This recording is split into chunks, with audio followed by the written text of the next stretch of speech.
सबको जय यीशु की। प्रभु यीशु क्रिस्त में प्यारे भाइयों बहनों, नवजीवन का संदेश इस शीर्षक के अंतर्गत प्रतिदिन का ईश्वर का जीवंत वचनों को सुनने के लिए, समझने के लिए, उन वचनों को ग्रहण करते हुए उन वचनों के अनुसार जीवन बिताने की शक्ति, सामर्थ्य, कृपा, अनुग्रह मांगते हुए एक सुंदर आदर्श क्रिस्तीय जीवन बिताने की विशेष कृपा मांगने के लिए मैं आप सभी लोगों का हार्दिक स्वागत करता हूं।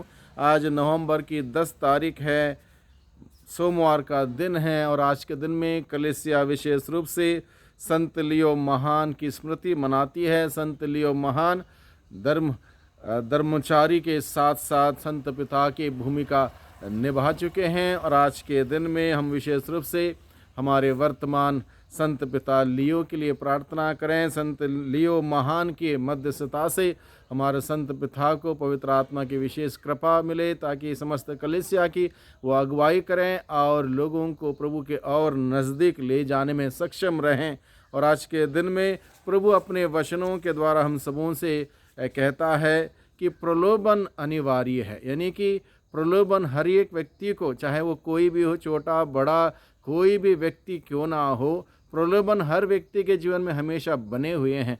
और हम सभी जानते हैं इस आधुनिक युग में पाप का एक जाल बिछाया हुआ है, मीडिया के द्वारा हो और हमारे समाज में हो, समाज के कई प्रकार की बातों के साथ हमारे सामने अलग अलग प्रकार के प्रलोभन नित्य हमारे सामने आते हैं। और इसलिए प्रभु ने कहा प्रलोभन अनिवार्य है, लेकिन प्रभु ने इस बात को कहा धिक्कार उस मनुष्य को जिसके द्वारा प्रलोभन आते हैं या जो कोई व्यक्ति पाप के लिए कारण बनता है, धिक्कार उस मनुष्य को प्रभु ने ये कहा। यानी कि हम सभी लोगों को इस बात पर ध्यान देने की ज़रूरत है।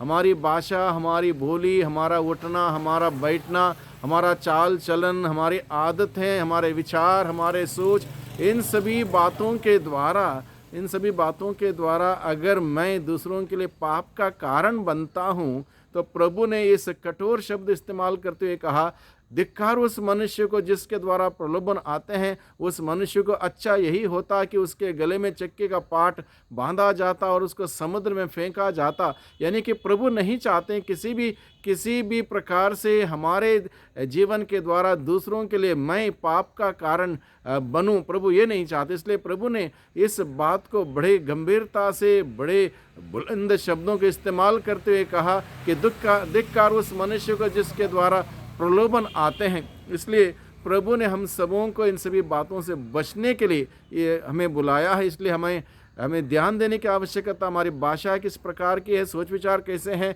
हमारे कार्य कैसे, हमारा जीवन कैसा, हमारा उठना बैठना कैसा है, इन सभी बातों पर हम आज के दिन में विशेष रूप से ध्यान दें ताकि हम प्रभु के प्रकोप से बचें। प्रभु ने कहा उस मनुष्य को धिक्कार जिसके द्वारा दूसरों के लिए पाप का वो कारण बनता है।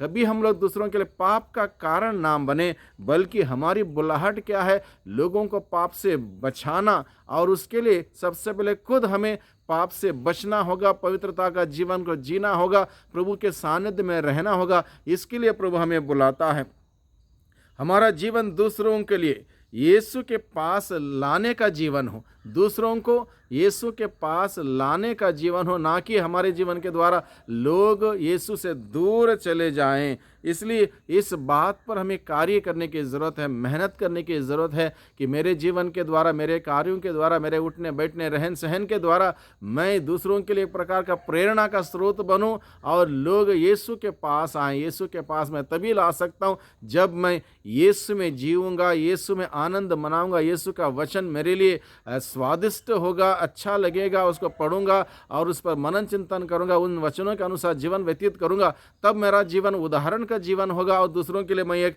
उदाहरण प्रस्तुत करते हुए लोगों को यीशु के नज़दीक ला सकता हूं। यानी कि हमें दूसरों के सामने एक अच्छा उदाहरण प्रस्तुत करने के लिए, अच्छा उदाहरण, एक गवाही का जीवन जीने के लिए प्रभु हमें बुलाता है। ईसाई जीवन का मूल मंत्र है क्षमा करना। ईसाई जीवन का मूल मंत्र है क्षमा करना, जो हमें ईश्वर से जोड़े रखता है। इसलिए प्रभु आज के दिन में इस बात का भी जिक्र करता है, अगर किसी ने गलती किया, गलती का एहसास किया और वो व्यक्ति आके आपसे क्षमा की याचना करे, बल्कि बार बार गलती करे, बार बार आके क्षमा की याचना करे, तो हमारा कर्तव्य और फर्ज बनता है ईसाई होने के नाते, प्रभु का अनुयायी होने के नाते हम उसको माफ़ करें। प्रभु ने यही बात सिखाया है, यानी कि ईसाई जीवन का मूल मंत्र है माफ़ करना, क्षमा करना, क्योंकि हम सभी गुनहगार, हम सबों को क्षमा की आवश्यकता है। ईश्वर से हमें क्षमा मांगनी हो तो उससे पहले हमें एक दूसरे को माफ़ करना होगा। इसलिए प्रभु इस बात पर जोर देता है कि हम एक दूसरे को माफ़ करें, क्षमा करें, ताकि हम भी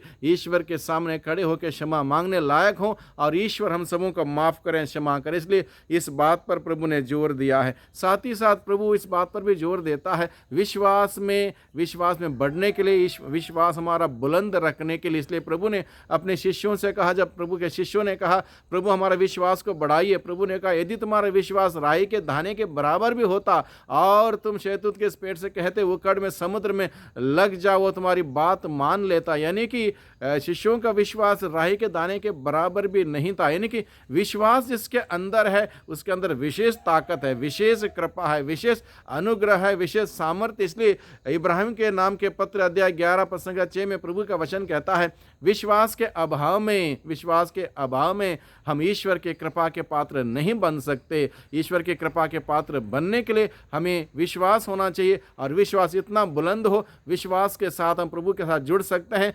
प्रभु से प्यार कर सकते हैं और एक उदाहरण का जीवन, एक गवाही का जीवन बिताते हुए दूसरों को प्रभु के पास लाने का एक कार्य हम कर सकते हैं। ऐसी बुलाहट प्रभु आज के दिन में हम सबों को बताता है, सिखाता है। इसलिए प्रभु के वचनों को हम सभी समझें, उसको ग्रहण कर अपने दिल में रखें और इन वचनों के अनुसार जीवन बिताने की विशेष कृपा, शक्ति, सामर्थ्य मांगें, ताकि हम सभी आज के दिन में प्रभु के वचनों के अनुसार जीवन बिताते हुए प्रभु की तारीफ करें, प्रभु की महिमा करें और हमारे जीवन के द्वारा प्रभु की महिमा प्रकट हो जाए, दूसरों के लिए प्रभु के नज़दीक आने का एक कारण बने, माध्यम बने, ना कि हमारे जीवन के द्वारा लोग प्रभु से दूर चले जाएं। इसलिए इन बातों पर सावधान रहें, सतर्क रहें और एक अच्छा, पवित्र, नेक, आदर्श क्रिस्तीय जीवन बिताने की विशेष कृपा प्रभु से मांगे। प्रभु हम सबों को आशीष और बरकतों से नवाजें। सबको धन्यवाद, सबको जय यीशु की।